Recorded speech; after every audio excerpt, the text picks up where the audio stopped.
Data protection and privacy teams are under more pressure than ever with new laws, AI oversight, data breaches, and the constant expectation to do more with fewer resources. That's why TrustArc built a modern privacy and data protection management platform powered by Arc Intelligence.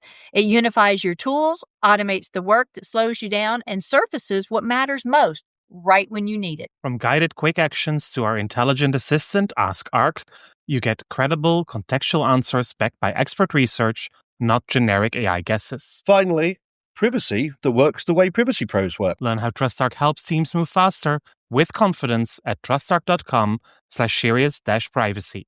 That's trustarc.com/serious-privacy.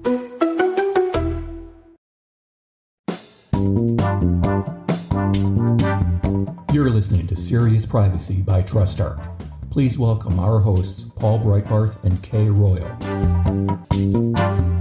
On Friday, the 4th of June, the European Commission finally published the long-awaited new standard contractual clauses, not for another round of consultations, but in their final form. Yes, the new SCCs are here, they are final, and they are almost ready to use. But don't expect it is just a simple find and replace in your contracts and updating all the old contracts and old SCCs with the new versions. There is a lot more work to be done. Today, Kay and I will talk you through what needs to be done, what changes are included in the new SCCs, and how to deal with all of it, how to make sense of it. My name is Paul Breitbarth. And I'm Kay Royal, and welcome to Serious Privacy. So, Paul, I think our question for today is going to be an easy one for you, although I warned you about this before and it turned out to not be so easy, but I think this one will be. Have you read the SCCs yet? That's not unexpected. True. Although, actually, this might fit into this weekend. What is your favorite thing to do on a Saturday morning? It would be... Not reading the SCCs? No, not reading the SCCs. Ideally, I would read the newspaper, the Saturday newspaper, with a nice cup of coffee, ideally out on the beach in the sun. That is not always possible. Alternatively, doing my groceries, but then with all the small independent stores. So go to a nice bakery, go to the nice butchers, the nice vegetable man, and just buy all the things from the small local shops. And that takes time, but then the quality of produce, of course, is better. And it's a nice, relaxing way of spending, and looking back over my 5 years of history, my answer is pretty much the same all the time. Sleep. It is the only morning, I guess I have Sunday mornings too, but it's the only morning I really have. But, it's the first morning after a work week that I have to really just lay in bed and do nothing. Cuddle with the pups and the cats. Yes, my bed is full of 4 dogs and 2 cats. And my husband brings me gluten-free cinnamon buns from Spooky Swirls Cafe, a gluten-free cafe here. I think I'm keeping them in business over the past year, basically. And yeah, that's my Saturday morning. That sounds good. It is very relaxing. I'm not very good at sleeping late, so... Well, I still don't really sleep late. I still wake up about the same time. I just lay in bed and read books and cuddle with the pups. Yeah. There we go. So, yes, Higgins would love my menagerie here. I'm not so sure. He's a pretty independent dog. Yeah, I think Chalupa prefers to just be him, but he's not. But anyway, let's talk about something not quite as much fun as dogs, but apparently just as prevalent and wild and kind of like a menagerie themselves, the new standard contractual clauses that were issued. Yeah, suddenly I've become a contract lawyer. I always thought I was a data protection lawyer or a European law lawyer or even a fundamental rights lawyer, but I've suddenly become interested in something that has to do with contracts. If you are in privacy or data protection, you're kind of, what do they call it, the rare unicorn among attorneys. You kind of have to do it all. Fits into employment law and education law and contract law. Can even fit into trademarks and IP, and yeah. It's true, but I've always been able to avoid contracts so far. There are people who are really good at them, but who enjoys them? And listeners, if you're someone that truly, truly enjoys contract law, please drop us a note, because you are a rare being. Yeah. Being good at them is not the same thing as enjoying them. So speaking of which, let's go enjoy some standard contractual clauses, because privacy lawyers can really dig their teeth into these things, right? Oh, yeah. Well, not right. quite yet, because they first have to be officially published. And when will that be? Well, that could be any time this week. I haven't seen them yet. It could still be today. We are talking Monday, the 7th of June. I don't expect them to be published today, but you never know. Now, what's the difference between them being published and them being formally published? So this is the European Commission saying this is the final text, but for them to become part of the legal regime, they have to be included in the official journal, so that anybody who may have missed the press release or didn't find the document on the website of the European Commission, if you are just following the official journal, then you still know what you need to do, whether it's legislation, whether it's implementing decisions. They all have to be published in the official journal. Okay, so it's kind of like federal law here in the U.S. has to be published in the Federal Register. Exactly. The only thing lacking is that there is no presidential signature required. Although, in principle, this does get the signature of the president of the European Commission. But it's not like a whole signing ceremony like you would see with some legislation in the US. Beautiful. But, I mean, it's not like it's going to change, right? No. The only thing that's going to change is that there will be a number put on top of the page, of the first page. Okay. So let's dive into these, because we're talking on Monday. These were just pushed out on Friday, which I think was surprising to you that they were pushed out on Friday. And yeah, so, you'll hear in the next episode that I claim that these things generally don't happen on Friday. But we pushed that episode out a week to record this one first. We did, and our apologies, because that episode is absolutely fantastic. It's with Representative Dominguez here in Arizona, talking about his ideas of why he's been pushing for an Arizona state data privacy law, and his thoughts there. Absolutely fascinating. But meanwhile, the standard contractual clauses. Okay, so we all kind of know, even if we haven't read them, what's kind of coming, because they published a draft. And so we know that it is supposed to be more applicable to the actual commercial relationships that companies engaged in. So tell us more about that, the 4 different versions, or what's the first thing we need to know, other than they're not official yet? Well, the first thing you need to know is that there are actually 2 different standard contractual clauses. And that is standard contractual clauses for international transfers and standard contractual clauses for a data processing agreement. Today, we are just talking about the clauses for a data processing agreement, because that is the main thing that we care about right now. That is not to say that the other ones are not important, because that is also a milestone. But for now, we focus on the international transfers, because those are the SCCs that people are more familiar with.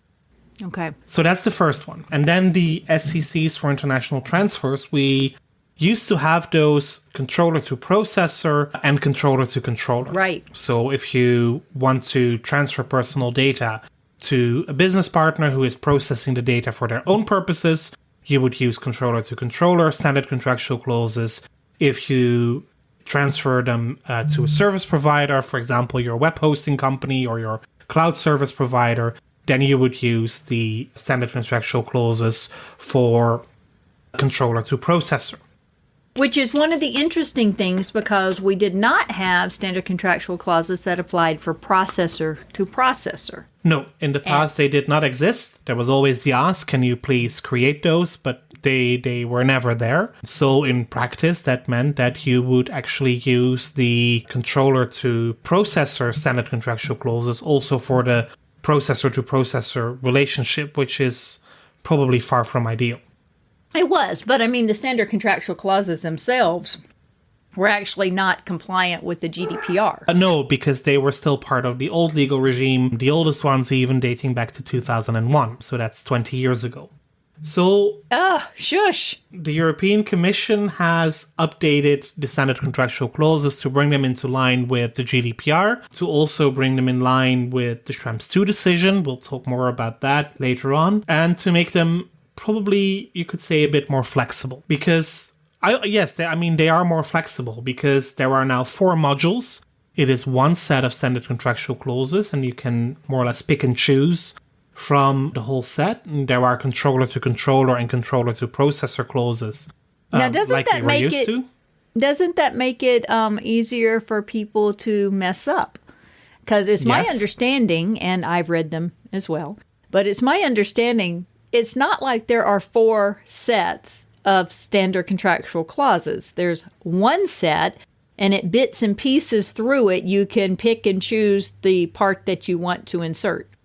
That is correct. But it is pretty clearly indicated what goes where. So as long as you pay attention, then you should be fine. And to be honest, I also think that somebody very soon will just create the 4 different documents. Yeah, I was going to say, it's not like you want to print them the way they are now and check the one that you want. You actually want to create the version that works for you and label it.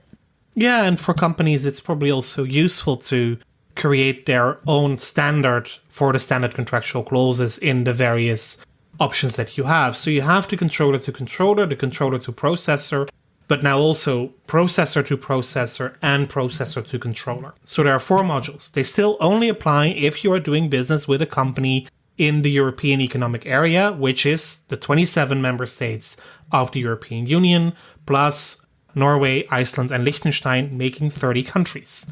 The odd one out here is the UK, the United Kingdom. Because of Brexit, these SCCs will no longer apply to data originating in the UK or, in case of the processor to controller module, destined for the UK. Right. The UK is out. Well, you actually have to have these in place for the UK too, is what it is. So if you're in the UK and you're doing business with someone in the European Union, you can use these standard contractual clauses because you're doing business in the European Union. But if it's just the UK to United States, then they don't apply. No, and we don't know yet whether you need to use them for the UK because there is still adequacy pending for the UK. But right now, what would you recommend? Right now, no. I mean, the UK is still adequate until the end of the month. So right now, you don't need standard contractual clauses. As of the 1st of July, the whole situation may be different. I doubt that we will only hear on the 30th of June what the final decision of the European Commission will be. And I mean, to throw a remark in here quickly, we've gotten good feedback. It seems promising from the Commission, but we have gotten 2 pretty negative advisory opinions. Yes, from the European Parliament and from the European Data Protection Board. And on top of that, we have multiple court decisions in recent weeks outlining that the UK surveillance program and also the so-called immigrant exception might be problematic. But that's a whole different discussion. It is, and one that we should have with Ralph O'Brien, who is very outspoken about the job description for the new ICO commissioner. But we're not going there. That's a whole different show. We'll make that one happen. That's not for today. So on the standard contractual clauses, the 4 modules are Notably, the UK is supposed to be issuing their own version of standard contractual clauses to come relatively soon. So that is still to come, but let's go back to the European Union one. Yeah, the UK version, the consultation is still to follow this year and hopefully the adoption as well. And I expect that the UK Supervisory Authority, the Information Commissioner's Office, has awaited the final version from Brussels in order to align there as much as possible with the European versions, which makes sense given that they would also be based on the UK GDPR, which is aligned with the EU GDPR. Absolutely. Okay. So those 4 modules are mainly relevant in Section 2 on the obligations of the party. And there you will find headings for each of the modules in each of the clauses, for example, on the data protection safeguards, on the possible use of sub-processors, on data subject rights, on redress, liability, supervision. For all of those, you need to select the relevant part of the model clauses that go with the module that you have chosen. Okay. And that means that, first of all, your decision needs to be which is the module that is applicable to me. But before that, there is actually another question that you need to ask. am I allowed to use standard contractual clauses? Right. Because that is no longer an automatism. Oh, I like that word. Let's go back to the GDPR, to Chapter 5. And I've probably explained this in one of the Schrems episodes already. But there are 3 possible options to get data out of the European Union. That is with an adequacy decision, that is with appropriate safeguards, and that is using the derogations and exceptions. Right. And we don't want to assume that everyone understands when we talk about getting data out of the European Union. 1, we mean legally. 2, it's not restricted to physical transfers. This is electronic transfers, which some people seem to understand, but then there are still those people who think that if the server is in Europe and the data is in Europe, just because you're accessing that server from somewhere else doesn't mean there's a transfer. The data is still in Europe. No. Accessing counts as a transfer even if you don't download the data, even if you don't save the data outside Europe. Yes, because accessing data is a processing operation that would not occur on the territory of one of the member states, and thus it is a transfer, according to the DPAs at least. Yes. Okay, so there's only 3 ways. Yeah, no. If you have no adequacy, and there are still only a handful of countries with an adequacy decision, the US not being one of them, then the second option is to use the appropriate safeguards. And appropriate safeguards are always laid down in the form of some sort of legal agreement. That could be a code of conduct that we discussed a few weeks ago. It could be binding corporate rules, and it could also be a contract. And a contract could be a tailor-made contract that is then subject to approval from your local data protection authority and the European Data Protection Board. Or it could be using the standard contractual clauses as approved by the European Commission, and then you don't need any additional ex-ante approval from any regulator or other body. But that also presupposes don't change the language. Exactly. You cannot change a comma, except for the elements that, of course, you need to fill out. You are allowed to do that. You are also allowed to supplement the provisions with more information, but only as long as it doesn't contradict the clauses as they currently are, and also if it doesn't undermine the level of data protection as offered in the European Union under the GDPR. And a lot of companies tend to attach the standard contractual clauses to a data processing agreement or a data protection agreement, whichever one you want to call it, or they append it to a separate contract, or they let them stand alone. But I very rarely see standard contractual clauses standing alone. There's usually some sort of overall document preceding it, such as a DPA. Which makes sense, because you would need a processing agreement or a joint controller agreement or another kind of agreement when you are sharing data with another party anyway. Yeah, sets the context. Yeah, because you also need a legal basis for the processing operation. Let's not forget, this is only dealing with the data transfer. The rest of your processing operation also needs to be legally compliant. And a lot of people get those 2 concepts confused. Just because you have a legal data transfer basis does not mean you have a legal basis for processing. Exactly.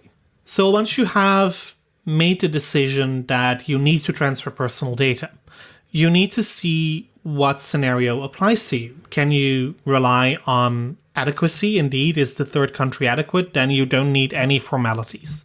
But if you want to rely upon the standard contractual clauses, in the past, you would just say, okay, well, we sign our contract and we attach, indeed, as you just mentioned, the standard contractual clauses, or we just include them in our processing agreement because you are allowed to just copy-paste. They don't need to be an annex or an appendix to existing contracts.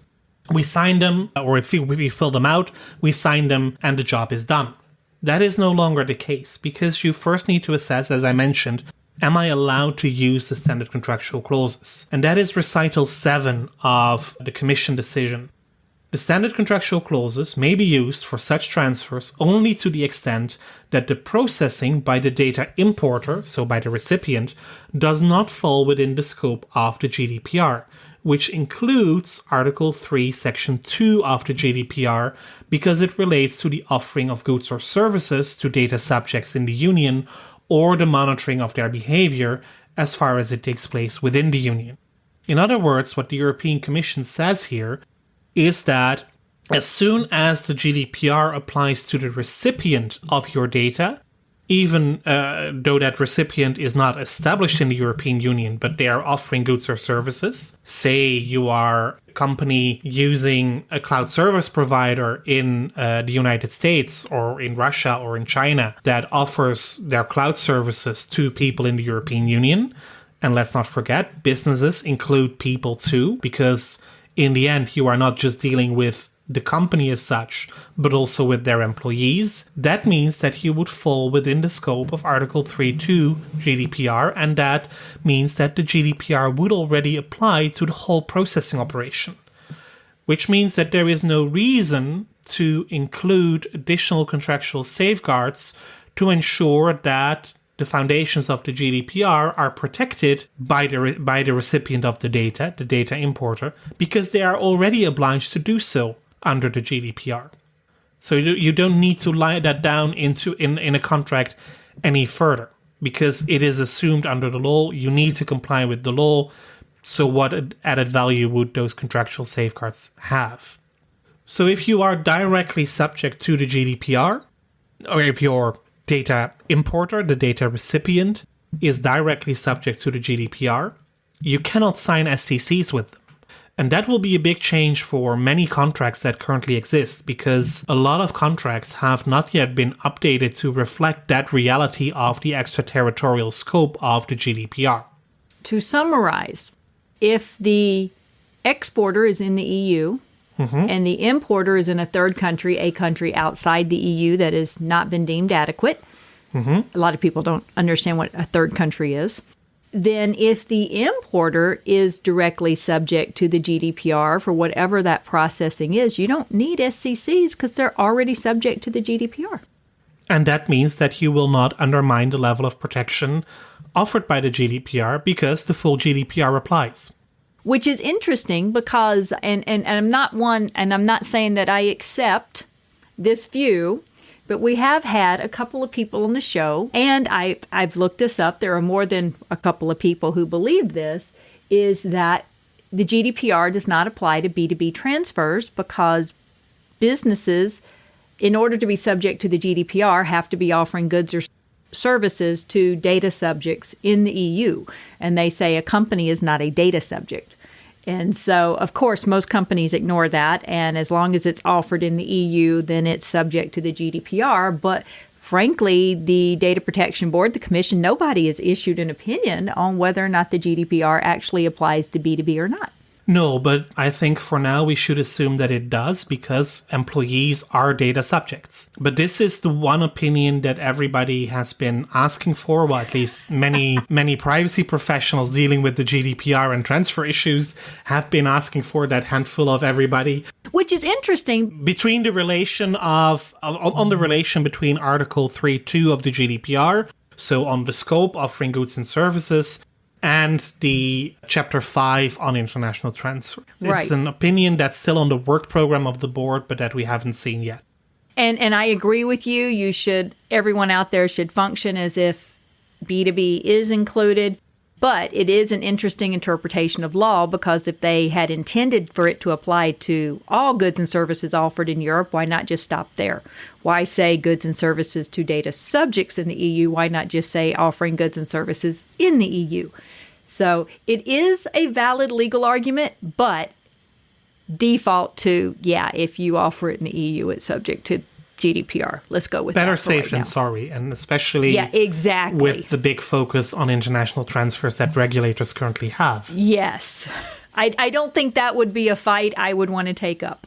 No, I wouldn't. So that is the main decision you first have to make. Okay. Am I allowed to use SCC? If you are not allowed to use SCCs, but you are working with service providers or processors yourself, then you also need to pay attention, because then you are talking about an onward transfer from a GDPR regime to a non-GDPR regime that will likely still require SCCs. And that could mean that the data importer will need to put in place the processor-to-processor standard contractual clauses, with their data processors, your sub-processors, where they may not have done so in the past. Because if, say, your data importer is a US company and their processor is also a US company, in the past it would not have made sense to have standard contractual clauses there because there would no EU-related data processing be involved.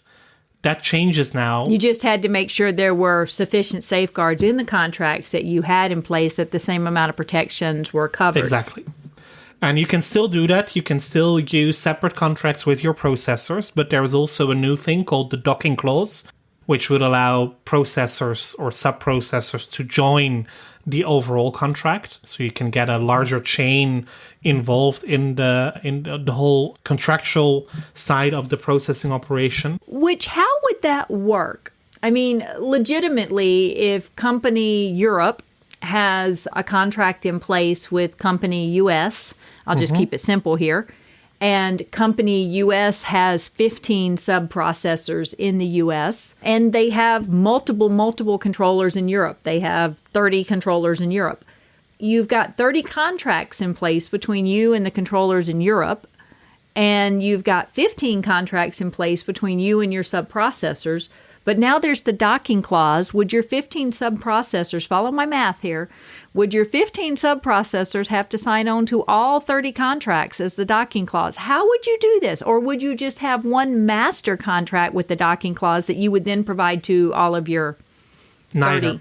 Neither. You don't. What would you do? You don't have to use the docking clause. You may use the docking clause if it is convenient, but you don't have to. So you can still have a separate contract with your processor. So company US can have separate contracts with their processors, probably putting in place the same language as the processor-to-processor SCCs, and then just refer to those contracts in the contracts that they have with company Europe. Because and probably I'm they will need to imagining- provide a copy of that contract as well.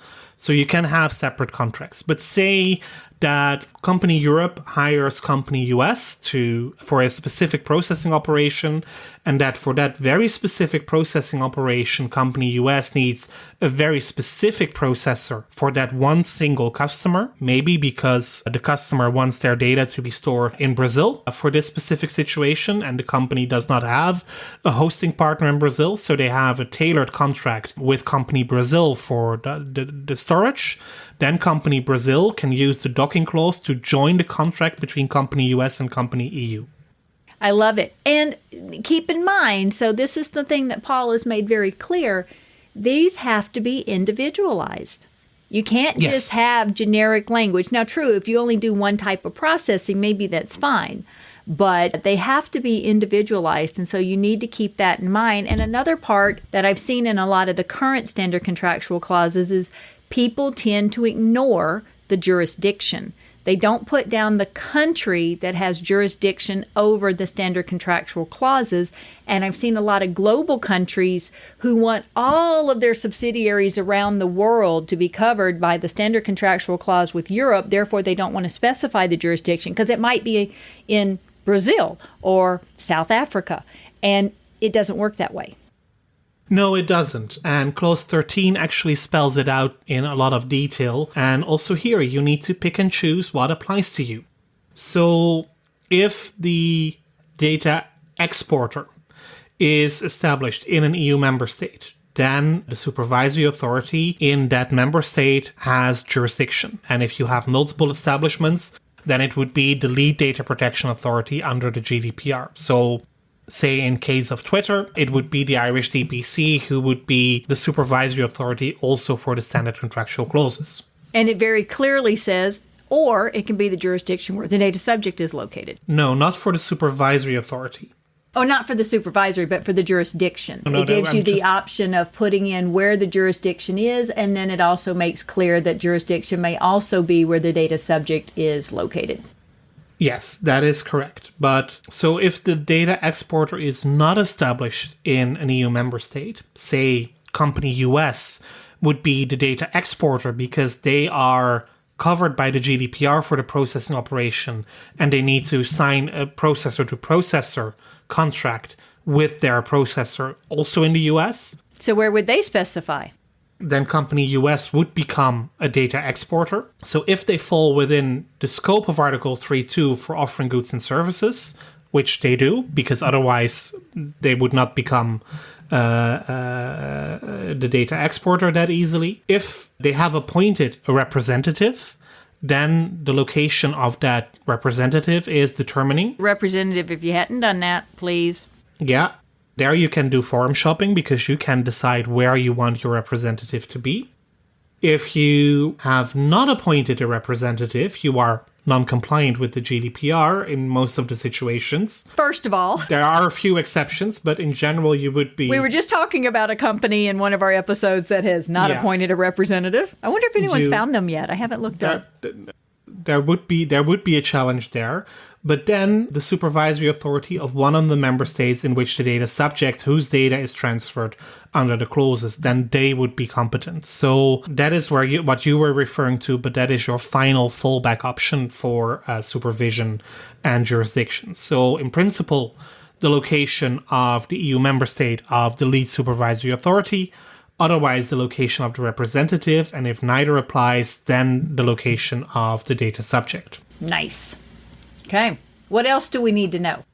Well, then there is this tiny little thing called Section 3. Local laws and obligations in case of access by public authorities. And that may sound daunting, and it is daunting, because that is the part where the whole Schrems 2 situation is dealt with. And this is basically where you need to do and document your third country risk assessments. Because Clause 14 under A immediately stipulates that the parties warrant that they have no reason to believe that the laws and practices in the third country of destination applicable to the processing of the personal data by the data importer, including any requirements to disclose personal data or measures authorizing access by public authorities, prevent the data importer from fulfilling its obligation under these clauses and thus meeting the requirements of the GDPR that cannot be undermined. So you need to warrant it. And to warrant it, if my contractual understanding is clear,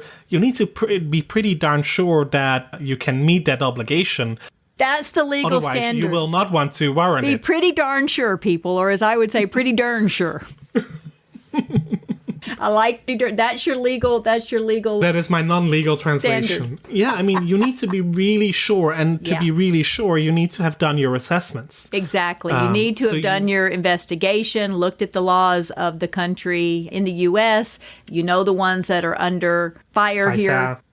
But in other countries, you need to do your investigation and find out. And that's really hard. People have been asking the Data Protection Board if they would come up with a list of countries that are whitelisted or blacklisted or something like that. I think at TrustArc, we're coming up with a list if we haven't already.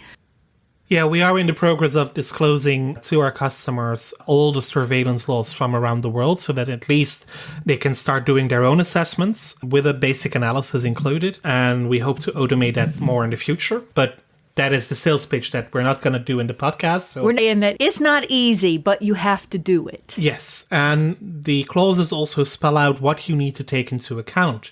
So you need to look at the laws and practices of the country of destination, including those on disclosure of data to public authorities, authorizing access by those authorities. So that is part that you need to look at, but you also need to look at the transfer itself. And here is where we are probably up for a bit of a fight in the coming weeks or months. You need to take, according to the Commission, you need to take a look at the specific circumstances of the transfer.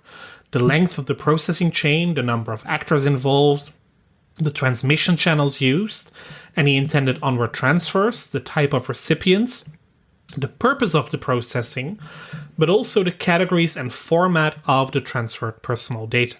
And format, to me, implies that there might be a possibility of encryption. And further on in the assessment, they also say that you need to take into account any measures that are applied during transmission, which also seems to imply encryption. In other words, the European Commission here seems to leave open some options that have been ruled out by the European Data Protection Board in their recommendation from November last year. An updated version of that should be published by the end of June. I'm looking forward to that as well, because it might very well be that we are up for a clash between the European Commission and the European Data Protection Board and the European Data Protection Supervisor.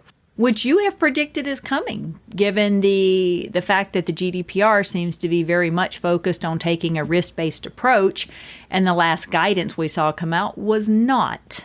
No, I do agree that a risk-based approach is possible. I'm actually in the process of writing an article on that should hopefully be published sometime this summer. But I honestly do believe that a risk-based approach also under the GDPR is possible, as long as it is a properly documented, duly completed risk-based assessment. Yes. Risk assessment. That is taken from the perspective of the GDPR. And the individual and not the company. Yeah, not from the very watered-down interpretation a lot of companies like to take. So, yes, am I slapping people's hands here? Yes, I am. Yes. You really, truly have to take it from the very conservative, risk-based approach that Europe would take, which means Paul's very regulator-focused, conservative view on the way things need to be, and not my wild, wild west view of, ooh, let's explore this. Frankly, I'm a very conservative one as well, but I do believe that privacy does not impede innovation, but that doesn't mean you get to bypass the protections and the analysis that needs to be in place. Typically, I don't like it when people call me conservative, but in this case, you are right. No, you're not conservative in general, but very conservative in the way that the regulators, or maybe it's more accurate. You're more accurate in the way that the regulators would interpret how something is done. Not necessarily conservative, just accurate. Well, and they're conservative. And in any case, yeah, and you need to show restraint when looking at these issues. Well, I think I understand the meaning of that word. Don't overdo it. And don't assume, because we all know what assumptions are. Yes, we do. But no, seriously, take this very seriously, people. You've got to document. You've got to do your work. You've got to make sure that you're following by this, because enforcements are coming fast and furious. They are. We've seen a whole range of enforcement action already, including for not completing SCCs in the proper way and not conducting the risk assessment, not documenting the risk assessment, and not even considering supplementary safeguards on top of the SCCs, because that is also included in clause 14 and further, that you need to put in place supplementary safeguards if you have reasons to believe that the legislation in the country of destination might touch upon the level of protection that you can offer. Well, those supplementary safeguards could be legal, they could be technical, like certain forms of encryption. They could also be more operational. There is a whole range of notification requirements, for example, included, with all the ifs and buts if the legislation would allow for it. And you need to review all of this on a regular basis. So what we also see is that the new standard contractual clauses live and breathe the accountability principle.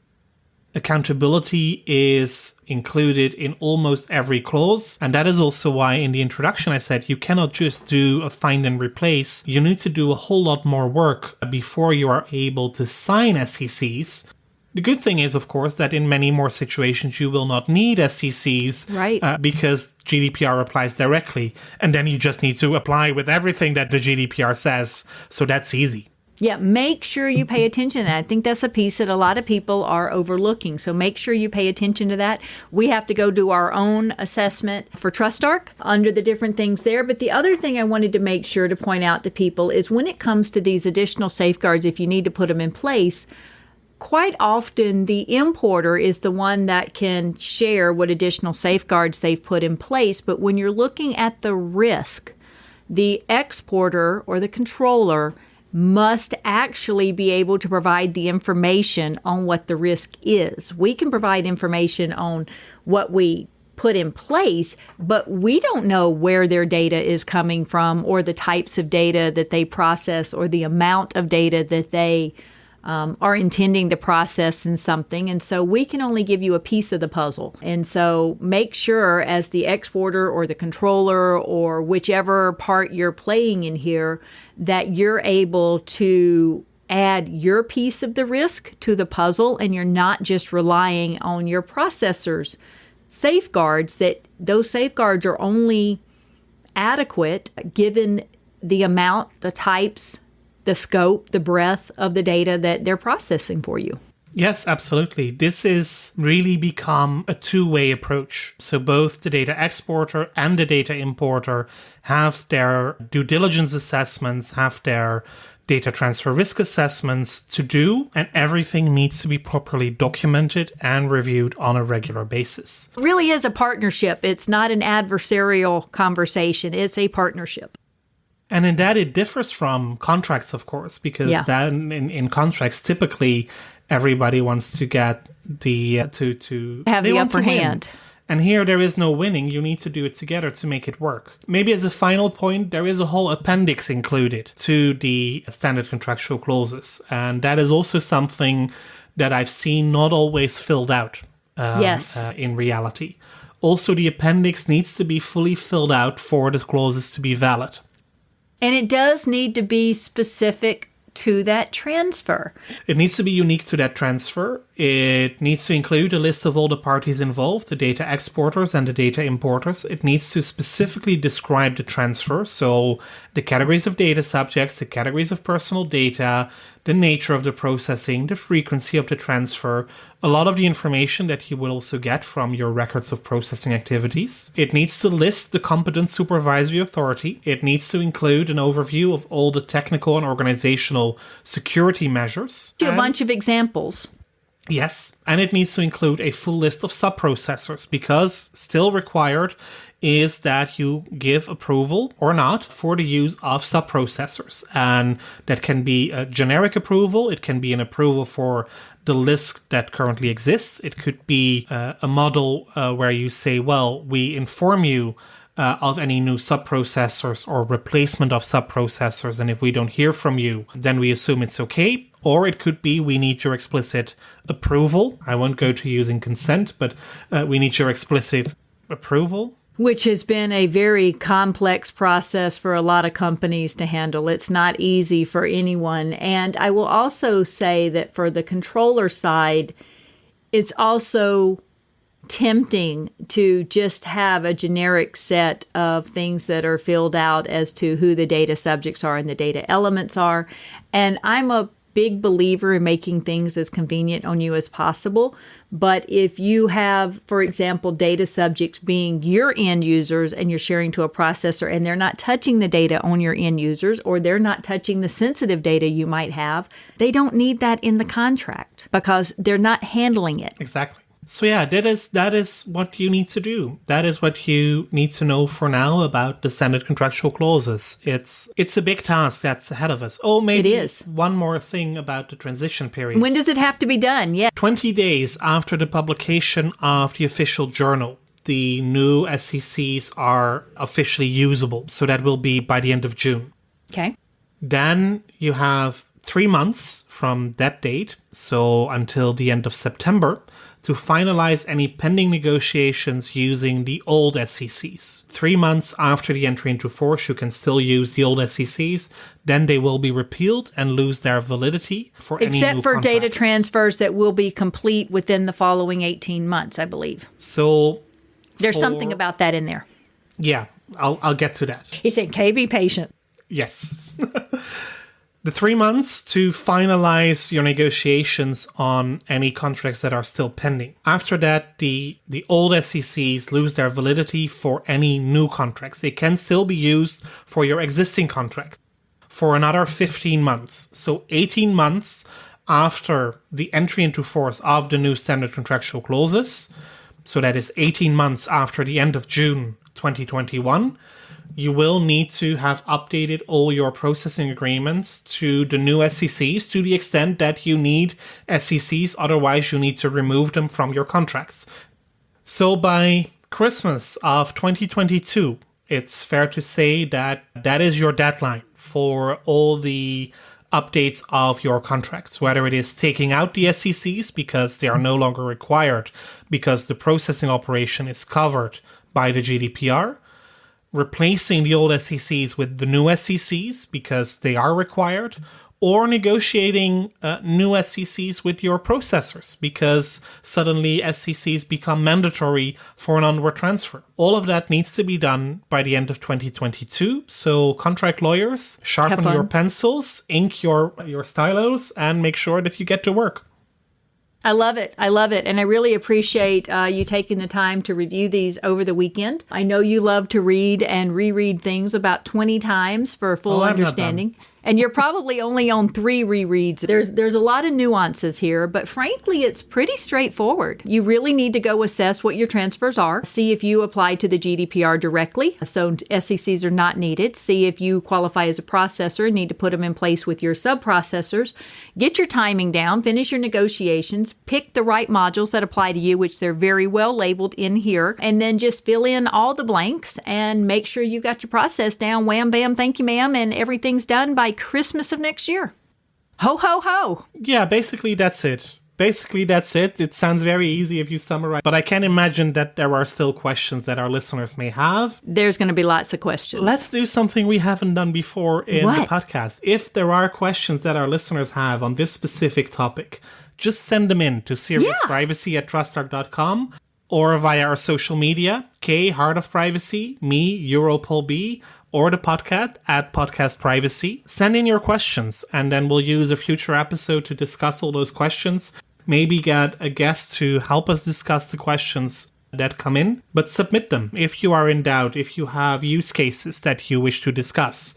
Bear in mind, we are not doing consultancy here. We're not legal. Well, we are legal, but we're not your legal. No, we're not your legal, so don't send us any proprietary details, but if you have any use cases that you would like us to discuss, feel free to send them in as well, and we'll use a future episode to go into a bit more detail. That would be fun. Less expertise. And with that, we come to the end of yet another episode of Serious Privacy. You've heard all our contact details. Apologies that we've gone over quite a bit of our usual time this week, but this is a big issue to discuss. Thank you for listening. We love having you listen to us every week. Please feel free to leave reviews and comments in the apps and on the review platforms. We love those as well. And we look forward to hear you next week, indeed, with a discussion on Arizona state privacy legislation. Ought to be fun. But yes, please do send in your comments. Let's discuss possibilities. And with that, see you next week. Bye, y'all. It's good. That was Serious Privacy.